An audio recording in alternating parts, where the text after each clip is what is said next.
Isang mapagpalang araw sa inyong lahat, mga kapuso at kapanalig sa bawat kwento. Narito na naman tayo upang buksan ang isang aklat ng buhay, isang salaysay na susubok sa tibay ng ating mga puso.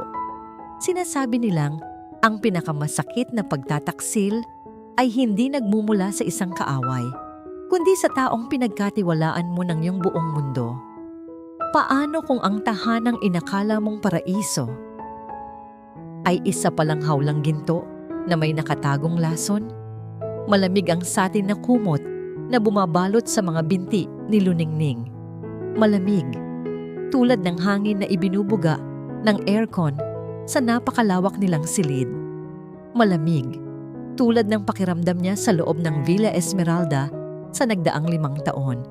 Napaupo siya sa gilid ng kama at tinanaw ang sarili sa antigong salamin. Isang babaeng nakasuot ng sedang roba, may buhok na alon-alon ang pagkakulot, at may mukhang sanay na sanay ng ngumiti kahit hindi naman masaya. Sa likod niya sa ibabaw ng isang mamahaling cabinet ay ang kanilang wedding picture. Ang Luningning sa litrato ay nakangiti mula sa puso. Ang Luningning ngayon ay anino na lamang nito. Bumukas ang pinto at pumasok sa silangan ang kanyang asawa. May dala itong isang mahabang kahon. Hindi ito tumingin sa kanyang mga mata. "Para sa'yo," sabi nito habang inilalapag ang kahon sa kama. "Isuot mo mamaya sa party." Binuksan ni Luningning ang kahon. Isang kumikinang na evening gown na kulay dugo. Maganda, mamahalin. Ngunit walang kahit anong init o pagmamahal ang kasama nito. "Salamat," mahinang sagot niya. "Saan ka galing?" "May tinapos lang na trabaho sa opisina," mabilis na sagot ni Silangan habang nag-aayos ng kanyang kurbata sa harap ng salamin. Ang mga mata nito ay umiiwas pa rin sa kanya. "Maghanda ka na. Ayaw ni Papa na nalilate tayo." Tumango na lamang si Luningning. Sanay na siya sa mga ganitong sagot. Sanay na siya sa distansya sa pagitan nilang dalawa na kahit magkatabi sila sa kama ay parang may pader na nakaharang. Habang naghahanda si Silangan sa banyo, lumabas si Luningning ng silid upang kumuha ng isang basong tubig. Tahimik ang buong mansyon. Ang tanging maririnig ay ang mahinang ugong ng mga ilaw at ang mga yabag niya sa marmol na sahig. Pagdating niya sa pasilyo malapit sa library, natigilan siya. Narinig niya ang boses ni Silangan, mahina. Tila may kausap sa telepono. Dahan-dahan siyang lumapit, nagtago sa likod ng isang malaking haligi. "Oo, hawak ko na," bulong ni Silangan sa kausap. "Everything is set. Mamayang gabi, a new chapter begins for us." Kumunot ang noo ni Luningning. Isang bagong kabanata? Para kanino? Narinig niya ang pagpatay sa tawag. Mabilis siyang umalis at bumalik sa kanilang silid. Ang puso niya'y biglang bumilis ang tibok. Isang masamang kutob ang gumapang sa kanyang buong pagkatao. Matapos maligo, sinimulan niyang ayusin ang sarili. Habang naglalagay ng hikaw, naalala niyang naiwan pala niya ang kanyang paboritong pulseras sa study room ni Silangan kagabi. Dahan-dahan siyang naglakad patungo roon. Bahagyang nakaawang ang pinto, sumilip siya sa siwang, at doon, ang masamang kutob ay naging isang nakakakilabot na katotohanan. Nakita niya si Silangan. Nakatayo ito malapit sa minibar, nakatalikod sa pinto. Maingat nitong binuksan ang isang maliit na pakete na walang kahit anong marka. Mula roon, isang maputing pulbos ang dahan-dahan niyang ibinuhos sa isang kopita ng red wine. Iyon ang paborito niyang wine, at iyon ang kopitang laging para sa kanya. Pinanood niya kung paanong hinalo ito ni Silangan. Gamit ang isang maliit na stick, tinitiyak na natunaw ang bawat butil ng pulbos. Walang bakas, walang ebidensya. Tanging ang lason na nag-aabang sa kanya. Napahawak si Luningning sa kanyang bibig upang pigilan ng isang hikbi. Ang hangin ay tila naubos sa kanyang mga baga. Ang lalaking pinakasalan niya, ang ama ng kanyang mga anak, ang taong pinagkatiwalaan niya ng kanyang buhay, ay may planong sirain siya sa harap ng lahat. Ang sakit ay parang punyal na itinarak sa kanyang puso at inikot-ikot. Gusto niyang sumigaw, gusto niyang sugurin ito, ngunit sa isang iglap, ang matinding sakit ay napalitan ng isang nakakapasong lamig, isang lamig na gumising sa bawat himaymay ng kanyang pagkatao. Dahan-dahan siyang umatras, walang ingay na ginawa. Bumalik siya sa kanilang silid, isinara ang pinto at sumandal dito. Ang kanyang mga tuhod ay nanginginig, ang mga luha ay nagbabadyang tumulo. Ngunit pinigilan niya ito. Hindi, hindi siya iiyak. Hindi ngayon. Lumakad siya papunta sa harap ng salamin, doon kung saan nakasabit na ang kulay dugong gown. Tinitigan niya ang sariling refleksyon, ang mukha ng isang babaeng nagmahal, nagtiis, at ngayon ay tinraidor. Pero sa likod ng sakit sa kanyang mga mata, isang bagong kislap ang nagsimulang sumibol. Isang kislap ng determinasyon, isang apoy ng paghihiganti. Hinawakan niya ang gown, isinuot ito.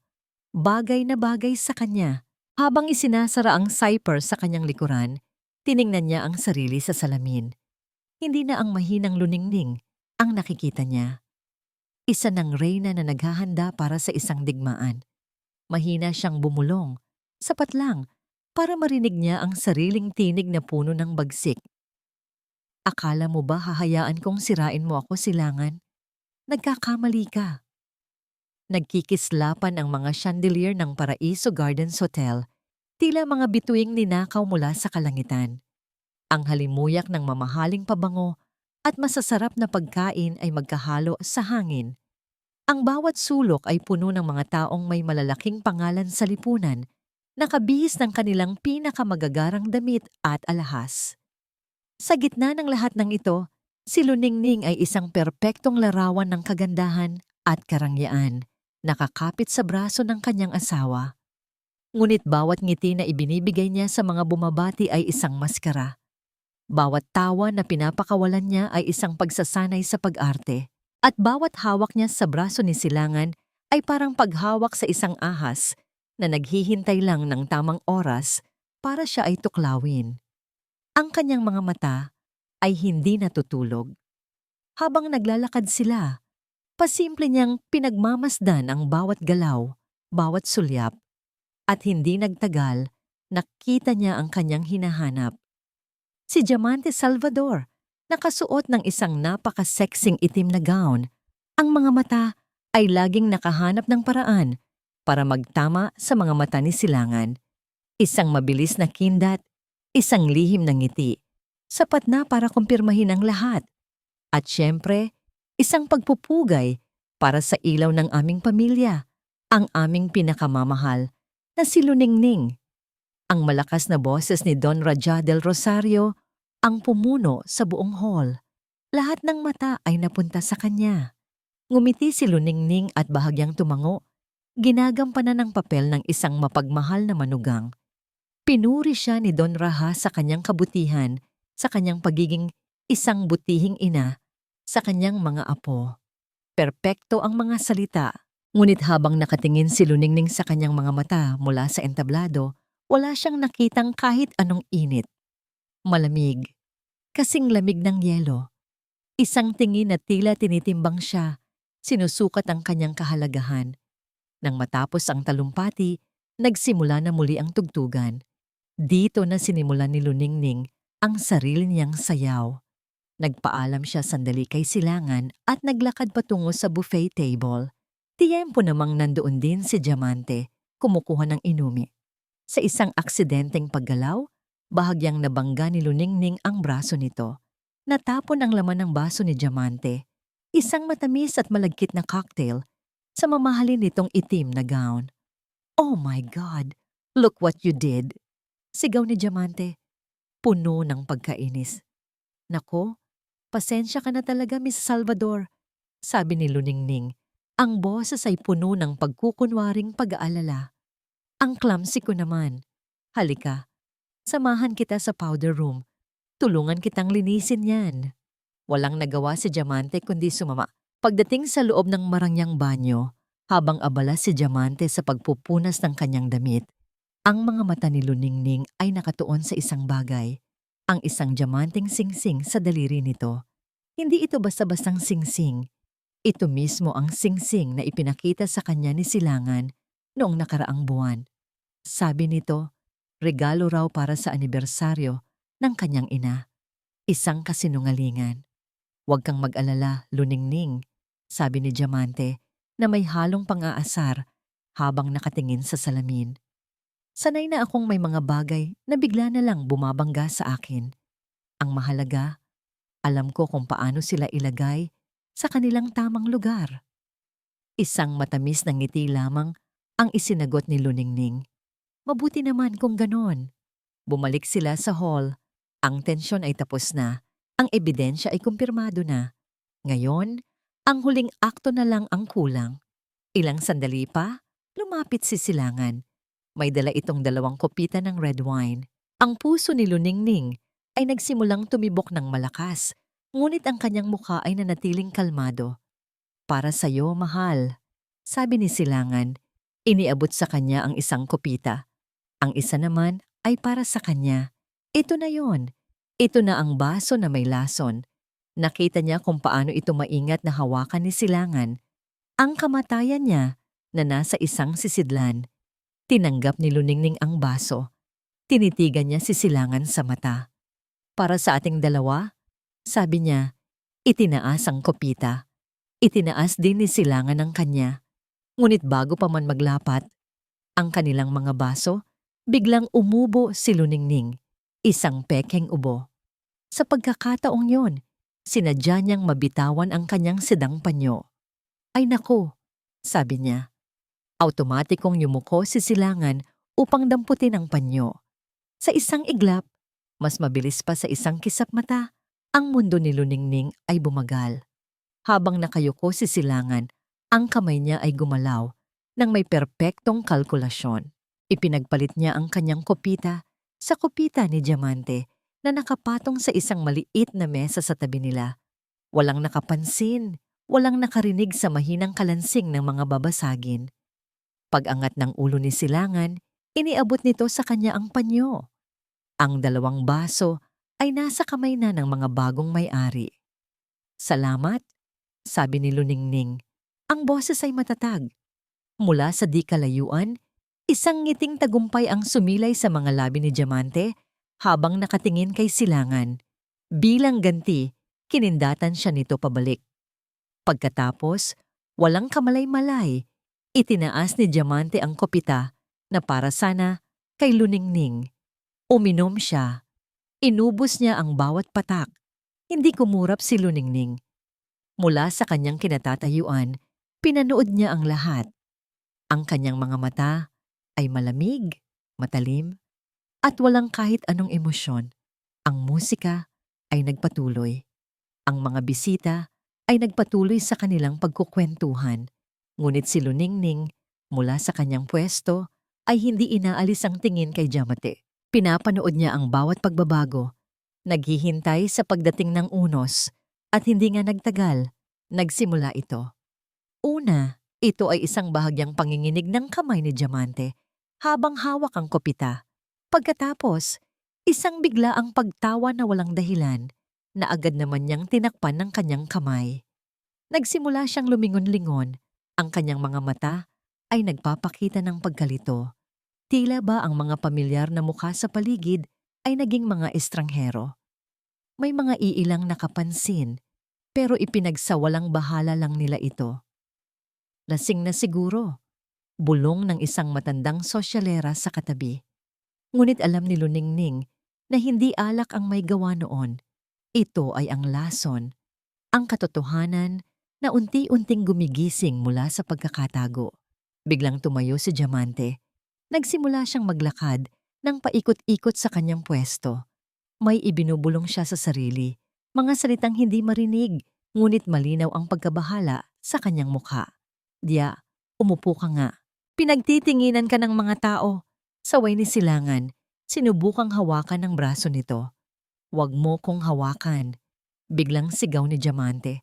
Malakas, sapat para makuha ang atensyon ng mga kalapit na mesa. Ang musika ay tila humina. Ang mga usapan ay naputol. Alam ko ang ginagawa ninyo. Pinagtatawanan ninyo ako. Nagulat si Silangan. Namutla ang kanyang mukha. Ano bang sinasabi mo? Halika na. Iuuwi na kita. Ngunit huli na ang lahat. Ang lason ay kumalat na hindi lang sa kanyang dugo, kundi pati sa kanyang isipan. Sa isang mabilis na kilos, tumakbo si Diamante papunta sa maliit na entablado at inagaw ang mikropono mula sa naguguluhang MC. Makinig kayong lahat. Ang kanyang tinig ay umalingaw sa buong hall, nanginginig at puno ng galit. Akala ninyo perpekto ang pamilyang ito? Akala ninyo anghel ang mga Del Rosario? Mga demonyo sila. Lahat ng tao ay natigilan. Ang mga cellphone ay nagsimulang itaas para mag-video. Si Don Raja ay tumayo. Ang kanyang mukha ay nagbabaga sa galit. Security! Kunin ninyo ang babaeng yan. Ngunit hindi nagpaawat si Diamante. Itinuro niya si Silangan na ngayon ay nakatayo na, tila isang estatuwang binuhusan ng malamig na tubig. Iyang lalaking yan, sisigaw ni Diamante.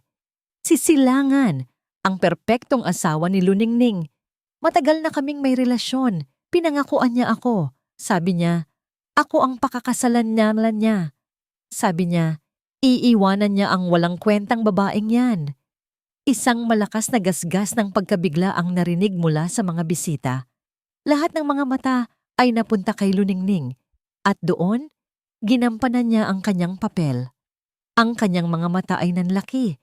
Ang kanyang kamay ay napahawak sa kanyang dibdib. At ang mga luha ay nagsimulang mamuo sa kanyang mga mata. Siya ang biktima. Siya ang kawawang asawa. Tama na, Diamante. Nababaliw ka na. Sigaw ni Silangan, ang boses ay basag. Ang salitang nababaliw, ang tila mas nagpaalab sa apoy. Humalakhak si Diamante, isang halakhak na nakakakilabot. Ako ang nababaliw. O baka naman kayo ang sinungaling. Tumingin siya sa paligid, ang mga mata ay nanlilisik. At pagkatapos, ang kanyang tingin ay napako kay Don Raja del Rosario. Ang huling bomba ay sasabog na. At hindi lang siya, dagundong ng kanyang boses. Hindi lang ang anak niya ang lalaki ko, pati ang ama niya. Si Don Raja, ang makapangyarihang patriarch ng mga Del Rosario. Pinangakuan ninyo ako. Sinabi ninyo sa akin na sa akin dapat ang lahat ng ito. Plano ninyo to. Plano ninyong sirain si Luningning para makuha ang pera niya. Kung ang unang revelasyon ay isang sampal, ito ay isang suntok na nagpabagsak sa lahat. Ang buong hall ay napuno ng nakabibinging katahimikan. Ang maskara ni Don Raja ay nabakbak. Ang kulay ng kanyang mukha ay nawala. Napalitan ng purong pagkasuklam at pagkatakot. Sa gitna ng kaguluhan, naramdaman ni Luningning ang isang kamay sa kanyang likod. Si Ginhawa, ang kanilang matapat na kasambahay. Sa pagkakataong yon, si Luningning ay bumagsak. Isang perpektong pagbagsak. Hinayaan niyang manghina ang kanyang mga tuhod at bumagsak siya sa mga braso ni Ginhawa. Hinimatay dahil sa matinding pagkabigla. Luningning, ma'am. Narinig niyang sigaw ni Ginhawa. Dumating na ang mga security. Pilit nilang kinakaladkad si Diamante pababa ng entablado. Ngunit patuloy pa rin siya sa pagsigaw. Inilalabas ang lahat ng maduduming lihim na alam niya. Mga manloloko, mga magnanakaw, may utang kayo sa akin. Babalikan ko kayo. Hanggang sa tuluyan siyang mailabas, ang kanyang mga sigaw ay unti-unting humina at nawala. Ang natira sa Paraiso Gardens Hotel ay ang nakabibinging katahimikan. Walang nagsasalita, walang gumagalaw. Tanging ang walang tigil na pag-flash at pag-click ng mga kamera ng mga mamamahayag na nakapasok na sa loob. Bawat click ay tila isang pako na ibinabaon sa kabaong ng pangalan at dangal ng pamilya Del Rosario. Maku, ang biyahe pa uwi sa Villa Esmeralda ay nababalot ng isang mabigat at nakakamatay na katahimikan. Si Luningning ay nakaupo sa likod, kasama si Ginhawa na hindi humihiwalay sa kanya. Sa harap, si Silangan ang nagmamaneho, habang si Don Raha ay nasa passenger seat. Walang umiimik, ngunit ramdam ni Silangan ang bawat titig na parang apoy mula sa kanyang ama. Pagpasok pa lang ng sasakyan sa garahe, bago pa man ito tuluyang huminto, malakas na binuksan ni Don Raha ang pinto at bumaba. Humarap ito sa pinto ni Silangan. Sa opisina ko. Ngayon din, ang utos nito, ang bawat salita ay may kasamang yelo at apoy. Pagkatapos ay tinalikuran na sila at pumasok sa mansyon. Inalalayan ni Ginhawa si Luningning paakyat sa kanilang silid. Si Silangan naman ay naiwang mag-isa sa sasakyan. Ang kanyang mga kamay ay nanginginig pa rin habang nakahawak sa manibela. Ang enggrande at nakakasilaw na party kanina ay parang isang masamang panaginip.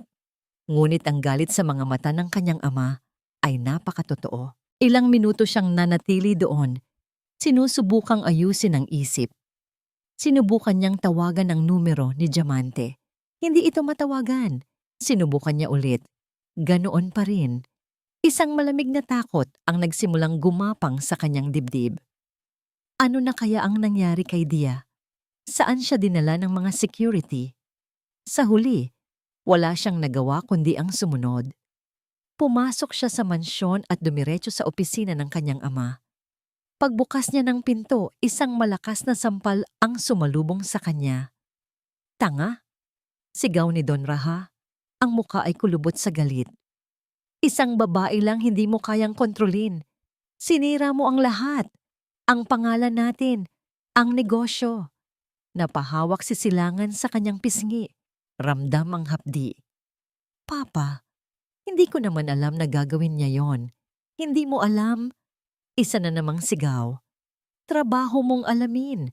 Trabaho mong siguraduhin na ang lahat ay ayon sa plano.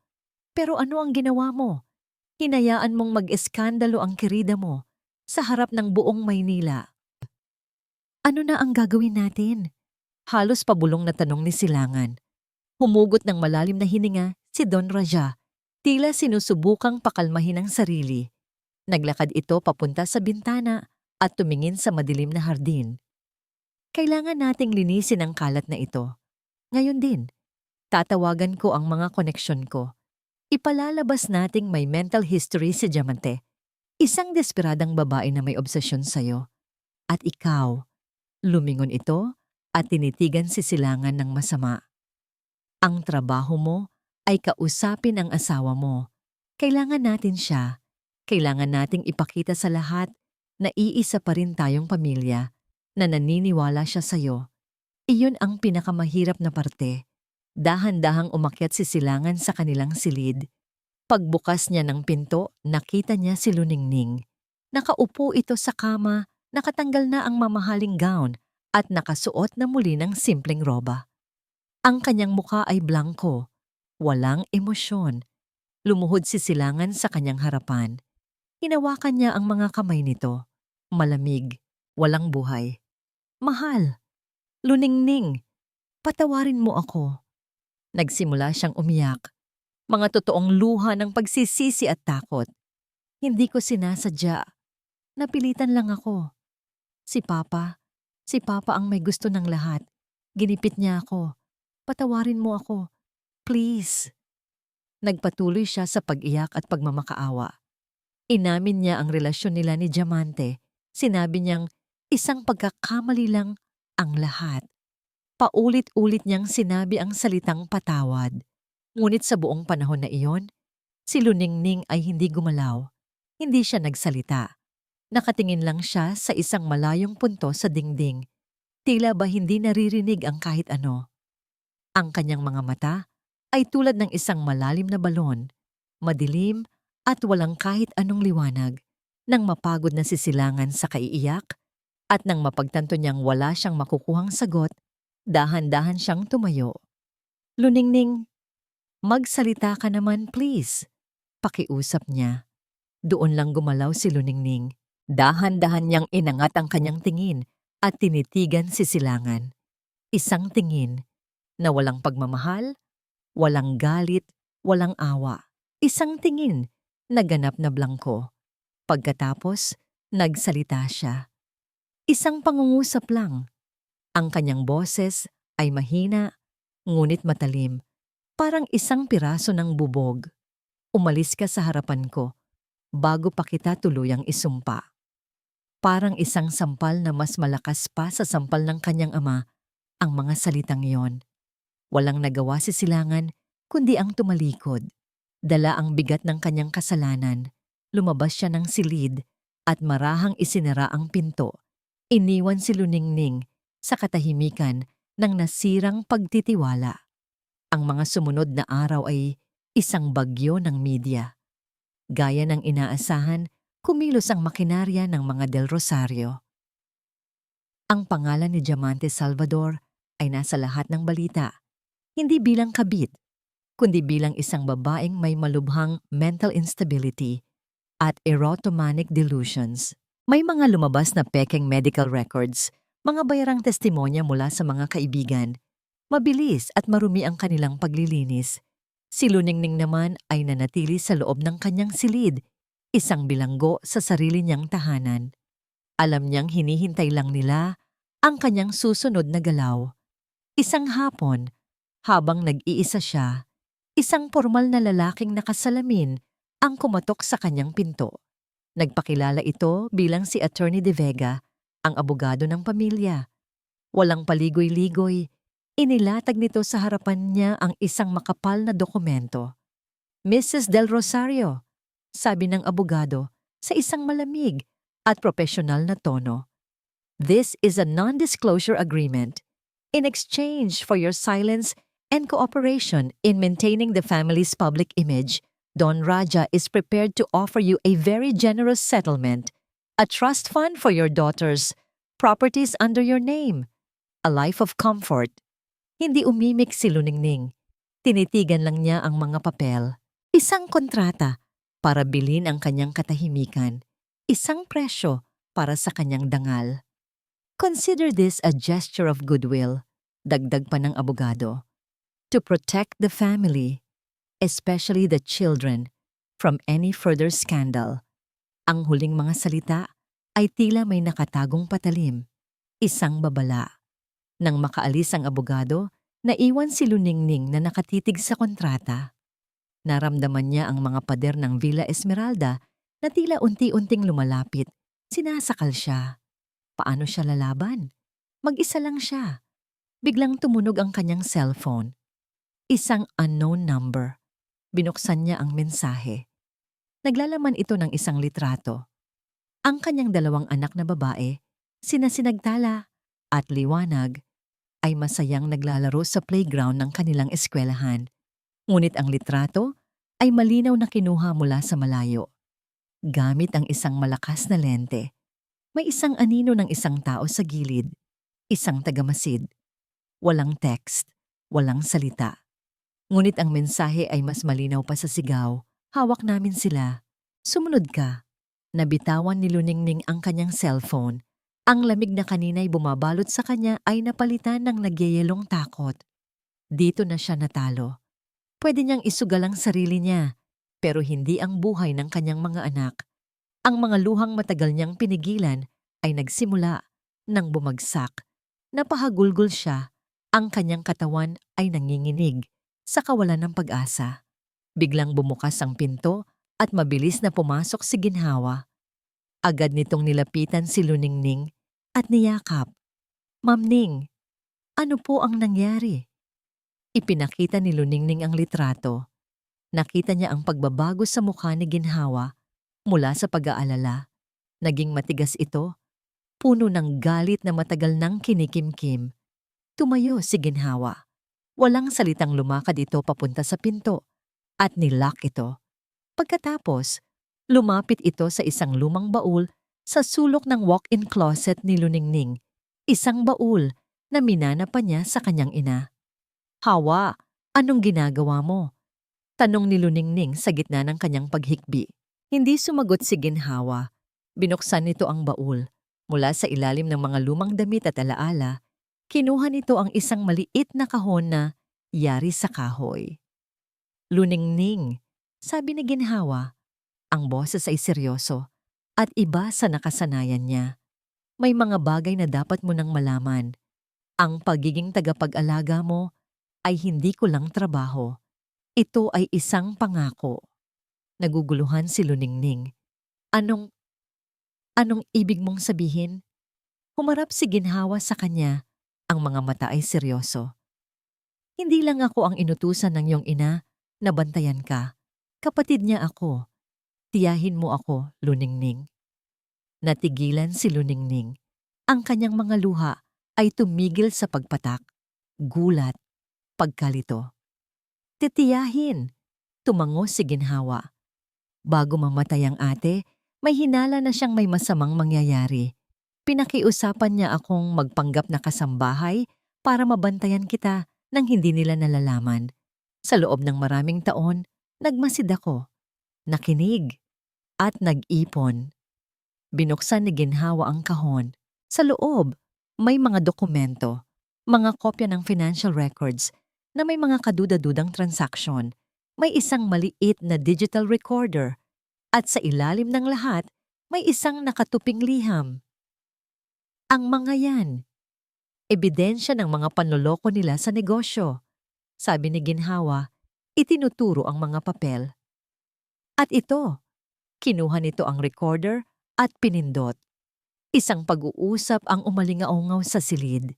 Ang boses ni Don Raja at isang business partner. Malinaw na pinag-uusapan nila kung paano itatago ang mga yaman na dipat ay para sa pamilya. Nang ina ni Luningning, napatakip ng bibig si Luningning. Kinuha ni Ginhawa ang liham. At ito, mula sa iyong ina. Nanginginig ang mga kamay ni Luningning habang inaabot ang sulat. Binuksan niya ito at binasa ang pamilyar na sulat kamay ng kanyang ina. Isang sulat na puno ng pagmamahal at babala. Isang habilin na magtiwala lamang kay Ginhawa. Ang lahat ng takot at pag-aalinlangan sa puso ni Luningning ay biglang nawala. Napalitan ito ng isang nag-aalab na apoy. Hindi na siya nag-iisa. Tumingin siya kay Ginhawa, sa kanyang tita Hawa. Ang mga mata ay puno ng bagong lakas at determinasyon.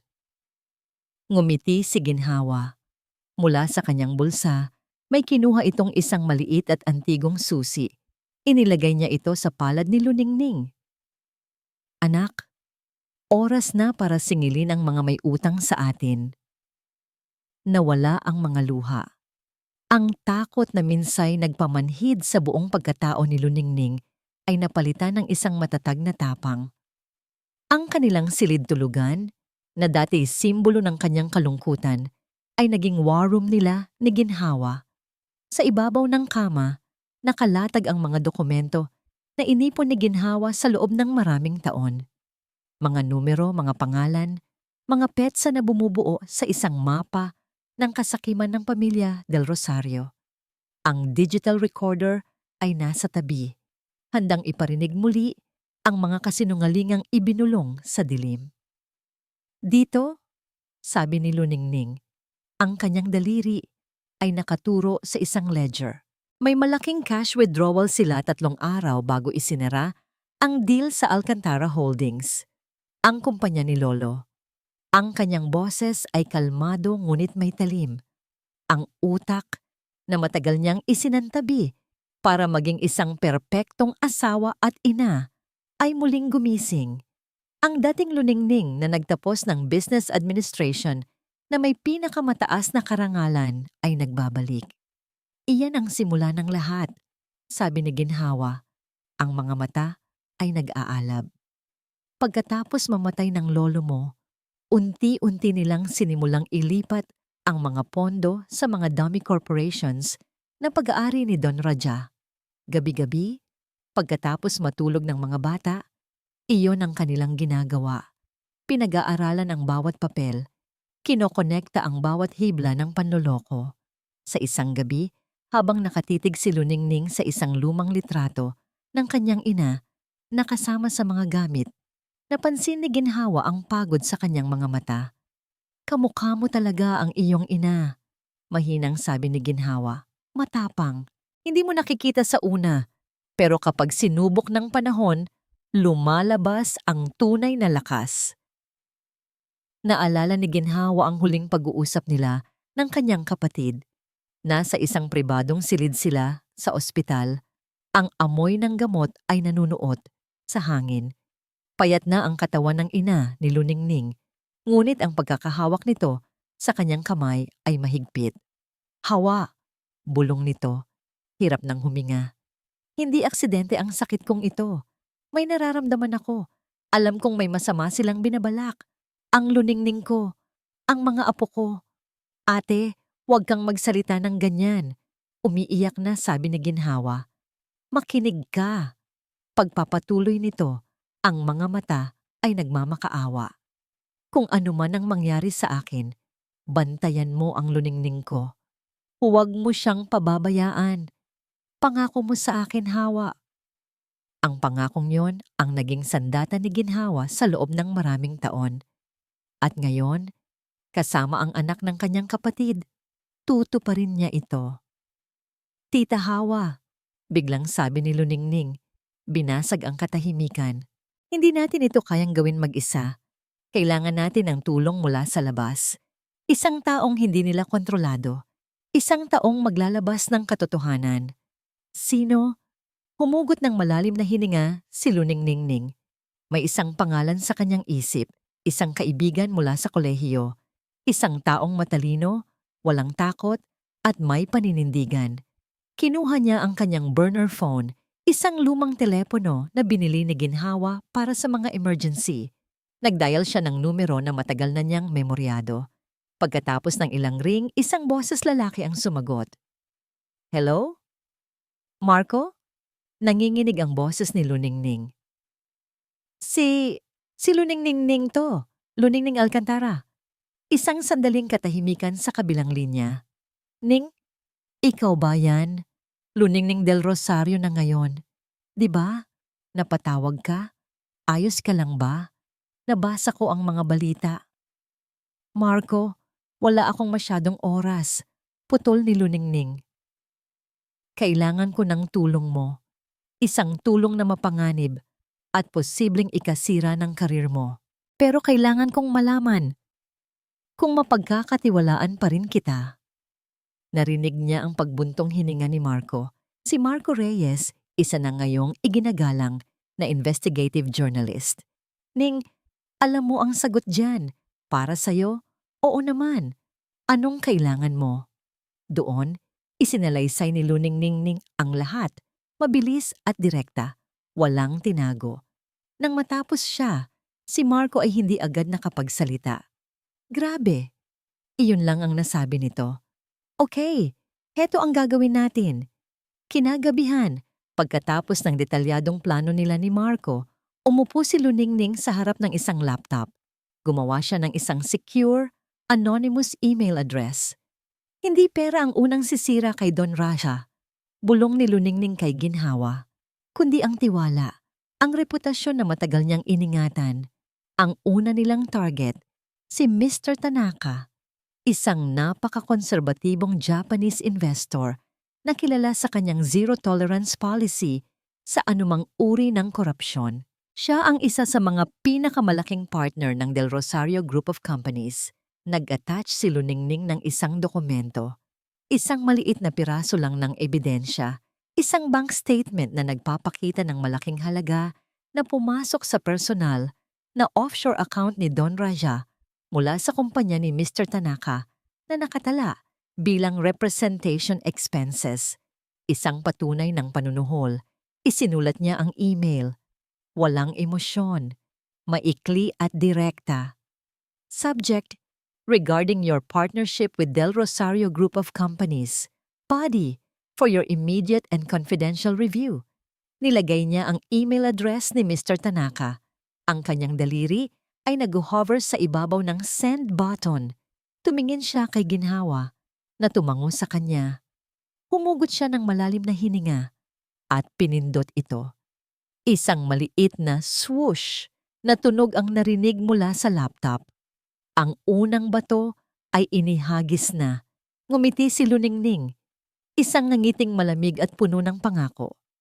Let the games begin.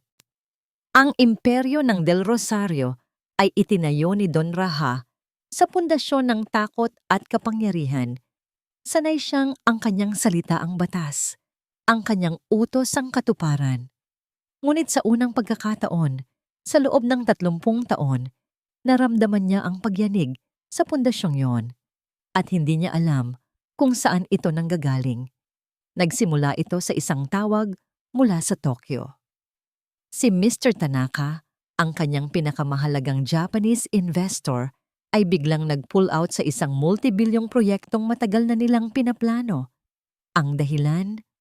Unforeseen ethical concerns. Walang paliwanag, walang negosasyon, at iyon ay simula pa lang. Ngayon, nakaupo si Don Raha sa dulo ng isang mahabang mahogany table, pinamumunuan ang isang emergency board meeting. Ang hangin sa loob ng conference room ay mabigat at puno ng tensyon. Raja, nagsalita si Mr. Pascual, isa sa mga matatandang miyembro ng board. The stock prices have dropped by 15% in just 3 days. Ang balita tungkol sa pag-atras ni Tanaka ay kumalat na. Ano ang ginagawa natin? Pinanatili ni Don Raha ang kanyang kalmadong postura. Ang kanyang mga kamay ay magkapatong sa ibabaw ng mesa. Ngunit sa loob-loob niya, isang bulkan ang sumasabog. Isang minor setback lang ito. May mga kakumpetensya tayong nagpapakalat ng maling impormasyon para sirain tayo. Huwag kayong mag-alala. Kontrolado ko ang lahat. Sino? Tanong niya sa sarili. Sino ang hinayupak na gumagawa nito? Ang mga mukha ng kanyang mga karibal sa negosyo ay isa-isang pumasok sa kanyang isip. Pagkatapos ng pulong, habang pabalik siya sa kanyang opisina, tumunog ang kanyang telepono. Ang kanyang head of security. Sir, sabi ng boses sa kabilang linya. May problema po tayo. Si Sir Silangan. Ano na namang ginawa ng walang kwenta kong anak? Sigaw ni Don Raja. Hindi na napigilan ng galit. Nasa isang high-end bar po sa BGC. Lasing na lasing, nakipagsuntukan po sa isang guest. Ang masama po, may isang journalist na nakakuha ng litrato. Napahilot si Don Raja sa kanyang sentido. Ang kanyang ulo ay kumikirot. Ang eskandalo sa party ay hindi pa nga namamatay. Heto na naman ang isa. Ang kanyang tagapagmana, ang dapat na susunod na haligi ng imperyo, ay nagpapakalunod sa alak at kahihiyan. Gabi. Ang buong Villa Esmeralda ay tahimik, ngunit para kay Don Raja, ang katahimikan ay nakakabingi. Nakatayo siya sa kanyang opisina, hawak ang isang baso ng brandy. Tinitingnan niya ang mga ilaw ng syudad mula sa kanyang bintana. Ang kanyang kaharian, ang kahariang unti-unting ginuho ng isang hindi nakikitang kaaway. Sino ang traidor? Inisip niya ang lahat. Isang disgrunteldong empleyado? Imposible. Masyado niyang mahigpit ang hawak sa kanila. Ang pamilya ni Diamante? Hindi.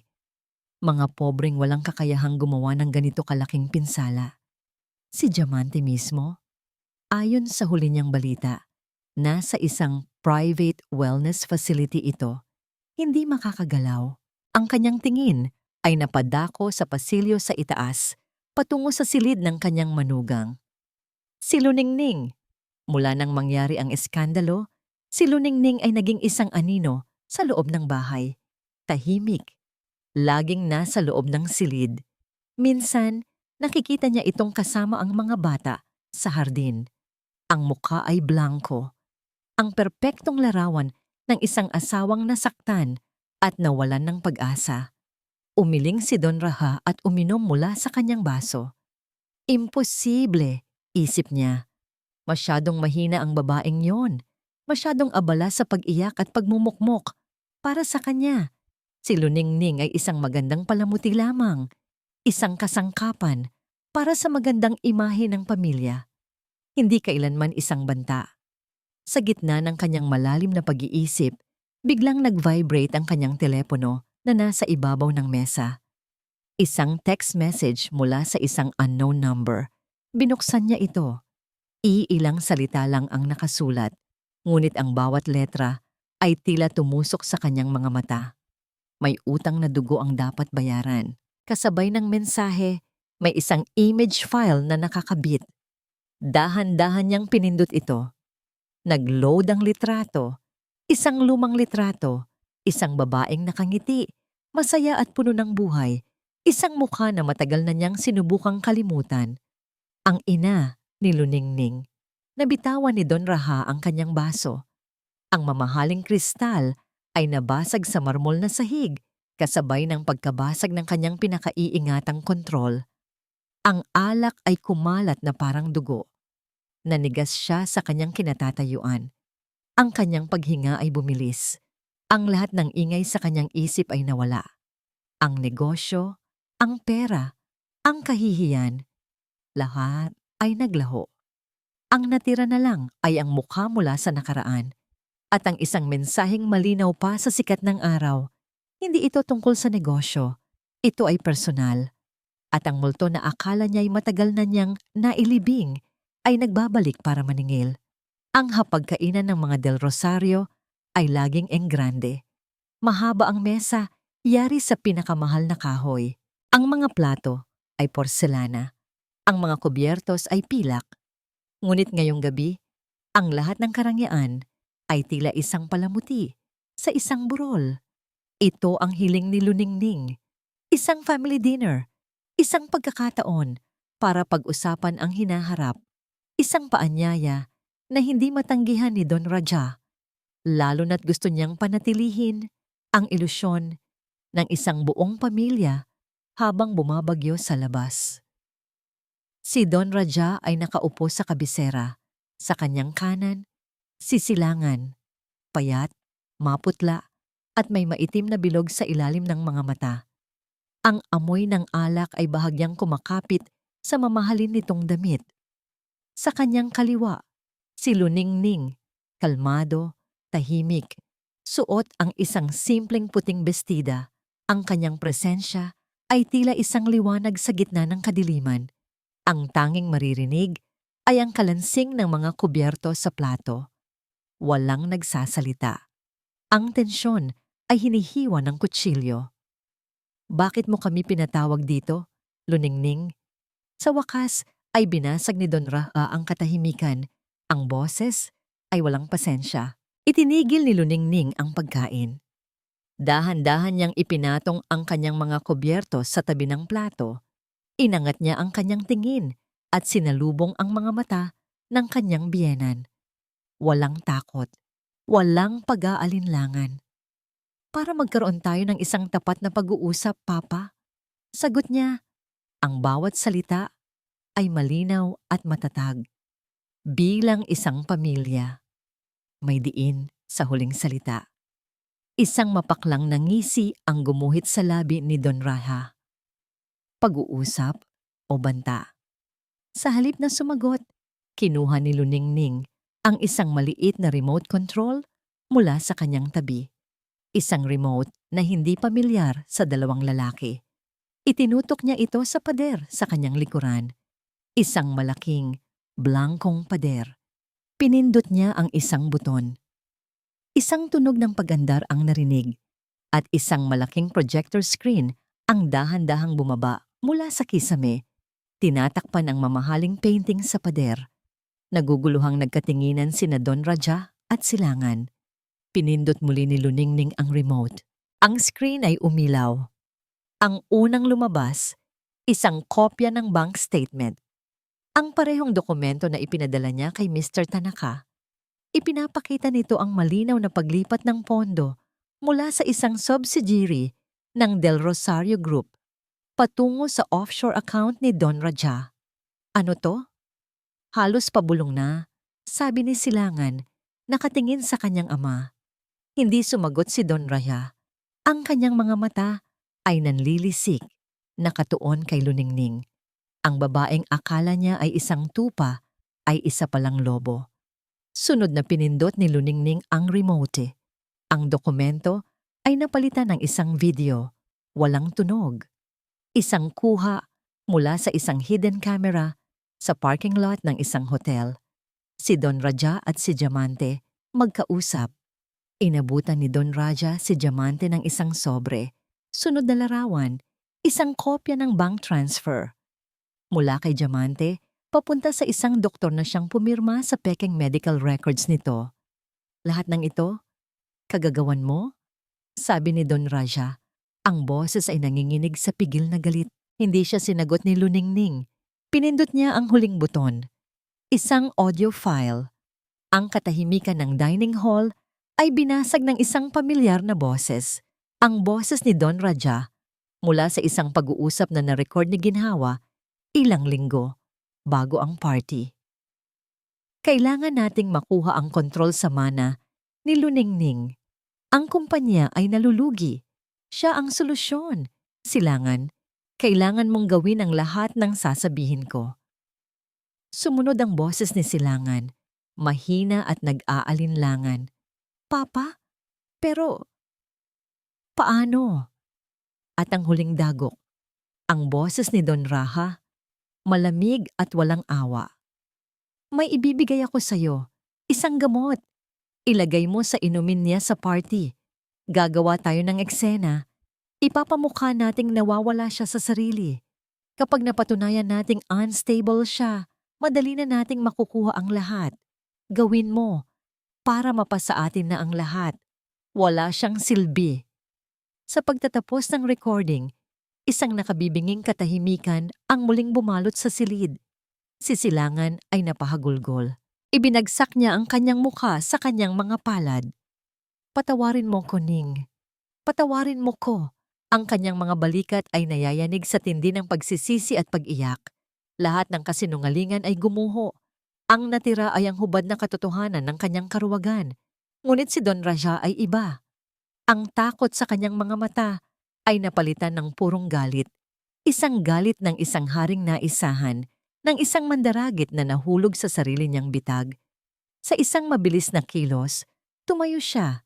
Ibinagsak niya ang kanyang silya at sinugod si Luningning. Hayop ka! Papatayin kita! Ngunit bago pa man makalapit ang kanyang mga kamay, sa leeg ni Luningning, isang malakas na tunog ang yumanig sa buong mansyon. Ang pinto ng dining hall ay bumukas ng malakas. Pumasok ang mga pulis, nakasuot ng kanilang uniforme, ang kanilang mga mukha ay seryoso. Sa likod nila, nakatayo si Marco Reyes, hawak ang isang kamera. At sa tabi niya si Ginhawa, ang mukha ay matatag at walang bahid ng takot. Natigilan si Don Raja. Ang kanyang kamay ay nanatiling nakaangat sa hangin. Ang kanyang mundo, sa isang iglap, ay gumuho. Ang mga sumunod na sandali ay tila isang eksena mula sa isang pelikula. Isang pelikulang hindi kailanman inakala ni Luningning na siya ang magiging bida. Ang dating nakakabinging katahimikan ng Villa Esmeralda ay napalitan ng mga boses ng mga pulis, ng kalansing ng posas, at ng walang tigil na pag-click ng kamera ni Marco. Don Raja del Rosario, inaaresto po namin kayo para sa mga kasong attempted frustrated murder, syndicated estafa, at falsification of public documents. Ang boses ng police captain ay umalingaw-ngaw sa buong dining hall. Walang nagawa si Don Raha. Ang dating siga ng kanyang mga mata ay napalitan ng malamig na pagkatalo. Habang pinoposas ang kanyang mga kamay sa likod, ang kanyang tingin ay nanatiling nakapako kay Luningning. Isang tingin na puno ng pagkasuklam at hindi makapaniwala. Si Silangan naman ay hindi na kailangang posasan. Siya ay sumukong kusa. Ang mga luha ay patuloy na dumadaloy sa kanyang mga pisngi. Sasabihin ko ang lahat, bulong niya sa isang pulis.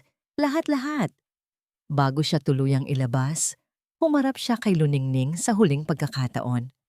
Walang salitang lumabas sa kanyang bibig, ngunit ang kanyang mga mata ay sumisigaw ng isang pagsisising huli na ang lahat.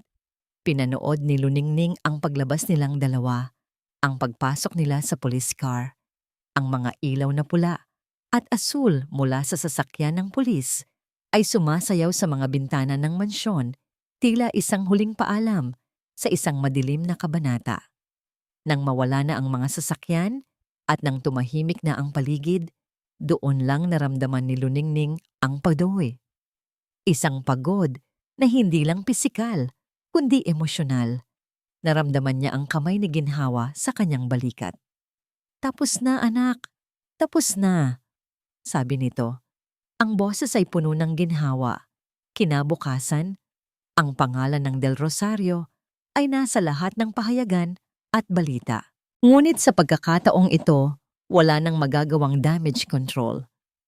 Ang mga ebidensyang inilatag ni Luningning sa tulong ni Marco ay hindi matitinag.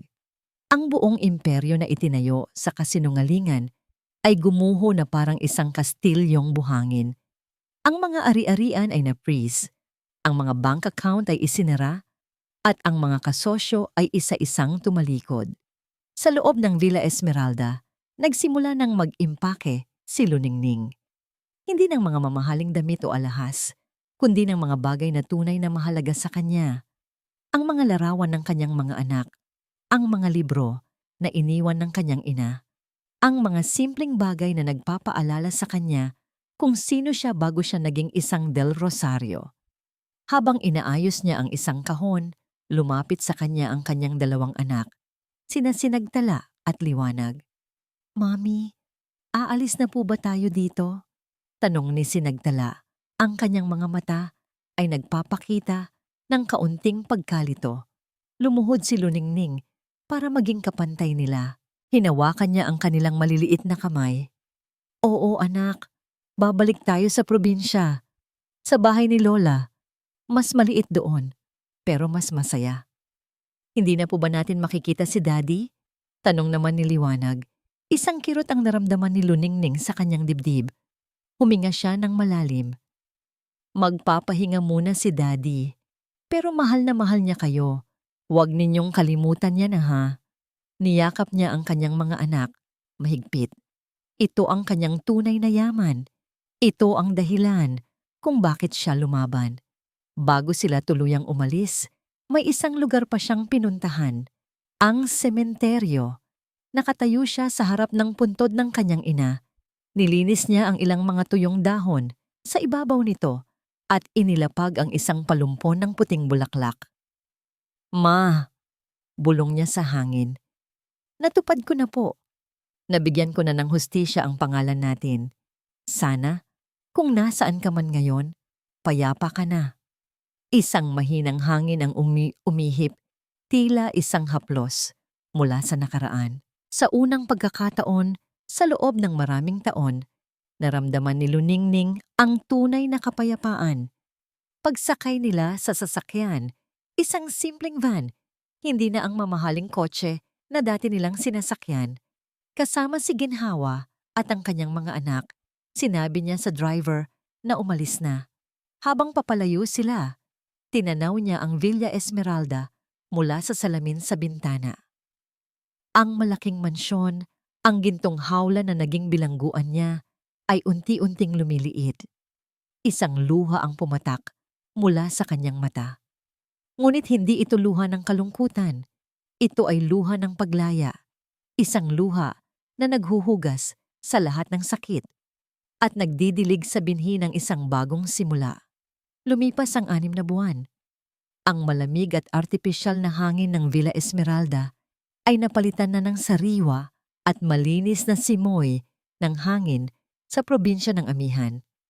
Ang ingay ng syudad ay napalitan ng alon na humahampas sa dalampasigan. Dito, sa lumang bahay na minana niya sa kanyang mga magulang, muling natagpuan ni Luningning ang kanyang sarili. Nakatayo siya ngayon sa isang maliit na entablado, sa harap ng isang bagong tayong gusali na may nakasulat na Tahanan ng Pag-asa. Ito ang kanyang pundasyon, isang ligtas na kanlungan para sa mga kababaihan at batang biktima ng karahasan sa pamilya. Itinayo mula sa legal na parte ng yaman na nabawi niya mula sa mga Del Rosario. Hindi na siya nakasuot ng mamahaling gown. Isang simpleng puting bestida na sumasayaw sa ihip ng hangin ang kanyang suot. Ang kanyang buhok ay nakalugay lang, hinahaplos ng araw. Ngunit ang kislap sa kanyang mga mata ngayon ay mas maningning pa kaysa sa kahit anong diamanteng isinuot niya noon. Marami sa atin ang nakaranas ng kadiliman, Sabi niya sa mikropono. Ang kanyang boses ay matatag at puno ng damdamin. Isang kadiliman na nagtangkang lunurin tayo sa sakit at takot. Ngunit ngayon, narito tayo para sabihing hindi tayo magpapatalo. Ang bawat sugat, ang bawat luha ay hindi tanda ng kahinaan, kundi ng ating katatagan. Narito tayo para gawing lakasan ng sakit. Narito tayo para maging liwanag sa isa't isa. Pumalakpak ang mga tao, mga lokal na opisyal, mga kaibigan, at ang mga unang residente ng tahanan.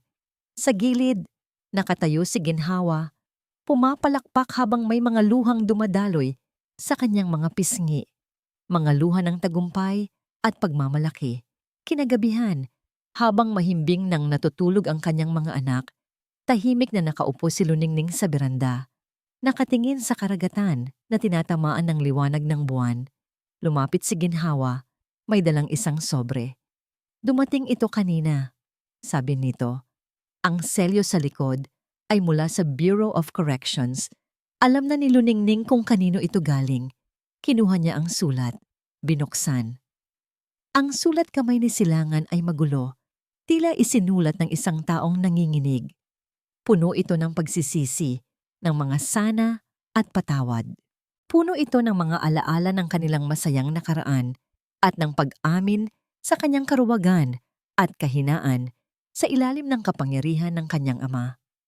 Sa huli, sinabi niyang tanggap na niya ang kanyang kapalaran at ang tanging hiling niya ay sana balang araw mapatawad siya ng kanilang mga anak. Binasa ito ni Luningning mula simula hanggang dulo. Walang galit, walang awa. Tanging isang pakiramdam ng pagtanggap. Tinupi niya ang sulat at inilagay sa isang maliit na kahon kung saan nakatago ang kanyang singsing pangkasal at iba pang mga alaala ng nakaraan. Isang kabanata ng kanyang buhay na isinara na niya ng tuluyan. Kinabukasan, sa paglubog ng araw, dinala ni Luningning ang kanyang mga anak sa dalampasigan. Ang langit ay nag-aapoy sa kulay kahel, rosas at lila. Habulin mo kami, Mami! Sigaw ni Sinagtala at Liwanag. Habang tumatakbo palayo, ang kanilang mga halakhak ay isinasayaw ng hangin. Hinabol sila ni Luningning. Ang kanyang mga paa ay lumulubog sa basang buhangin. Naghabulan sila. Nagtampisaw sa tubig. Gumawa ng mga anghel sa buhanginan. Si Ginhawa na nakaupo sa isang malaking bato ay masayang pinapanood ang kanyang pamilya. Nang mapagod, umupo si Luningning sa buhanginan. Pinaupo niya sa kanyang kandungan ang dalawang anak habang pinapanood nila ang dahan-dahang paglamon ng dagat sa araw. Mami, ang ganda po. Bulong ni Liwanag. Oo, anak. Napakaganda. Sagot ni Luningning, hinahaplos ang buhok ng kanyang mga anak.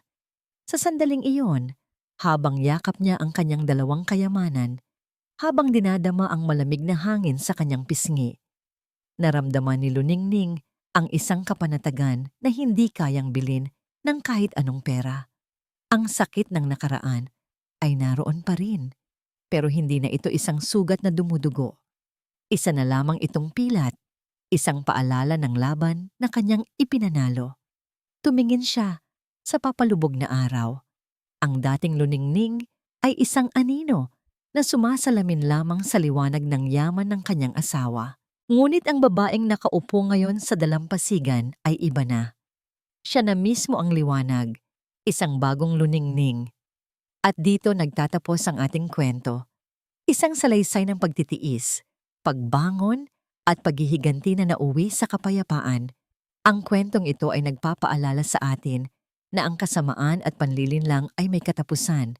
Gaano man kadilim ang gabi, laging may pagsikat ng araw na naghihintay. At ang tunay na lakas ay hindi nasusukat sa yaman o kapangyarihan, kundi sa kakayahang bumangon mula sa pagkakadapa.